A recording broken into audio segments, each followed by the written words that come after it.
Querehsha, bad as hell, whose descendant Suho has already captured in his master ball. As you do. I'm talking about Querehsha, the monarch of plagues and the queen of insects. Querehsha started as a weak insect in a world of countless deadly bugs. She survived by consuming stronger creatures, absorbing their abilities and poisons, and gradually evolving. As time went on, she became the apex predator of that dimension and claimed the title of Queen of Insects. Her entire body and soul were composed of thousands of bugs, making her both one and a colony. Due to this history, Querehsha is one of the more bloodthirsty monarchs. She lived to kill and savor every opportunity she got to slaughter her prey. Yet at the same time, she had an almost motherly attitude towards her minions, regarding them as her own children and possessions. She was one of the 3 monarchs that killed Christopher Reed, and also went to fight Jinwoo during the Monarch War before he was even at full strength, and wanted to use this opportunity to eliminate him, which is where we get to see the full extent of her abilities. She was strong enough to restrain Beru with her bare hands, and is able to reanimate the dead using parasites, sort of like Jinwoo and the Shadow Arm. But her regenerative skills are easily some of the most impressive among the monarchs, being able to regenerate her entire body in a matter of seconds after Jinwoo cut her in half. This is due to her being a culmination of all the insects in her dimension, basically known as the Immortal Swarm. But this does seem to have limits or a cooldown, as she was unable to do it a second time and was reduced to nothing. I'd argue the insect monarch's specialty is her ability to use an extremely potent toxin or venom created from her parasitic body. During her fight with Jinwoo, she got so preoccupied with making Beru surrender to her that it left the perfect opportunity for Jinwoo to sneak up from behind and gain the advantage. So she used the venom as a last-ditch effort. But to her surprise, it had no effect on the new Shadow Monarch. If it was anyone else, it was game over on the spot. This miscalculation led to her activating her ruler's authority as a last resort, but even that had nothing on Jinwoo, and so she accepted her fate and dissolved into dust. However, if Jinwoo didn't have Kandiaru's blessing, she would have caused him a bit more trouble. After her death, her dimension fell into chaos with various insects fighting for dominance. Many of her followers tried to resurrect her or claim her power, including Queen B Arsha. Unlike Querehsha, who ruled by strength, Arsha was a strategist that valued patience and infiltration. Arsha believed she was the only worthy successor, but as her world collapsed into dimensional rifts due to the Great Etram War, through a strange fate, she fell into Earth's dimension, where she bided her time,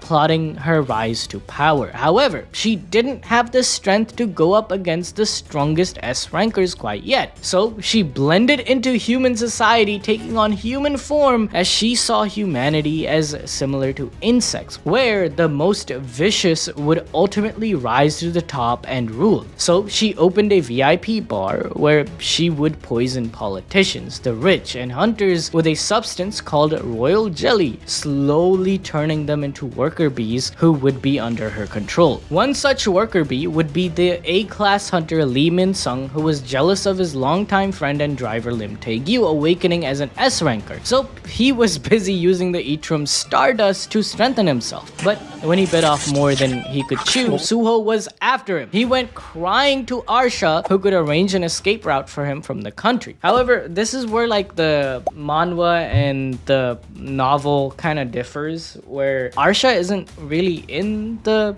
manhwa, and like this whole Lee Min-sung arc is kind of completely different, if we're being real. So this whole video I'm gonna be talking more about the novel canon, so just keep that in mind. But before Lee Min-sung could leave the country, Arsha invoked her royal jelly manipulation, which brought him completely under her control. Her plan was to use Lee Min-sung and his A-rank influence to recruit more high-ranking workers.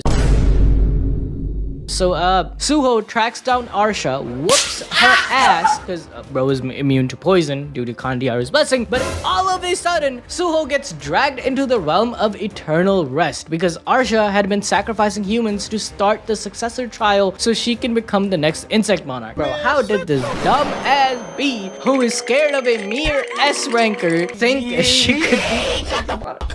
Get out, bro, get out. Luckily for her, Suho possessed a part of Querehsha's power, power through Kandiaru's blessing, which dragged him into the realm of Eternal's Rest, where boss music started and Suho would have to battle Querehsha herself. Querehsha launched an endless swarm of her insect army, attempting to consume Suho's body and mind in a test of survival. The battle was framed as an urgent quest, Querehsha's Solitude, where Suho had to survive for 4 hours against this swarm. She underestimated Suho, thinking he would panic, but Suho remained completely nonchalant. Why? Because Suho had inherited multiple monarchs' abilities, including Iron Body Manifestation from the Iron Body Monarch, the Blessing of the Fang Monarch, and his father's Shadow. Seeing Suho's power, Querehsha was completely caught off guard. Instead of just fighting the insects, Suho did something insane. Bro started eating them!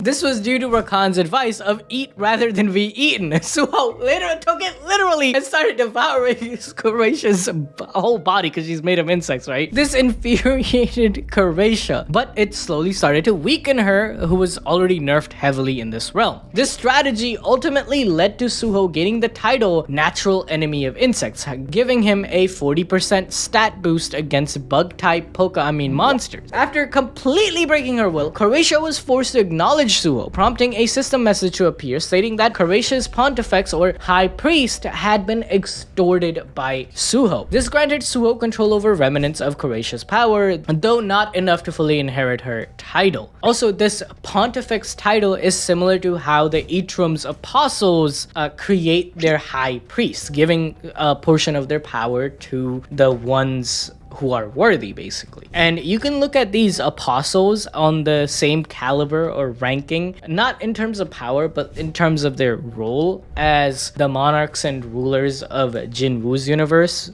Because first you have the Etrums at the top, and then the Etrums create the apostles, and similar to in Jinwoo's universe, the absolute being of his universe first created his apostles, who are the rulers and the monarchs. Anyway, just wanted to reiterate that so you guys don't get confused. Currently though, Queen B Arsha has become a valuable ally of Suho's, as she lives in the Shadow Dungeon permanently, serving as Suho's recon drone that sends out bees for scouting purposes. But just as Jinwoo has led Amut towards the path of becoming the next Iron Body Monarch in the novel, Arsha is likely to inherit the Insect Monarch throne as well. But like, for real though, Querehsha in front of you, giving you that insect jelly. Do you take it? Do you take it? Don't lie, don't lie. Honestly, I would in a heartbeat take that jelly. And if you guys want to learn about how strong guilds are in the solo leveling universe, and I even talk about some Ragnarok guilds, go watch the video showing on screen right now.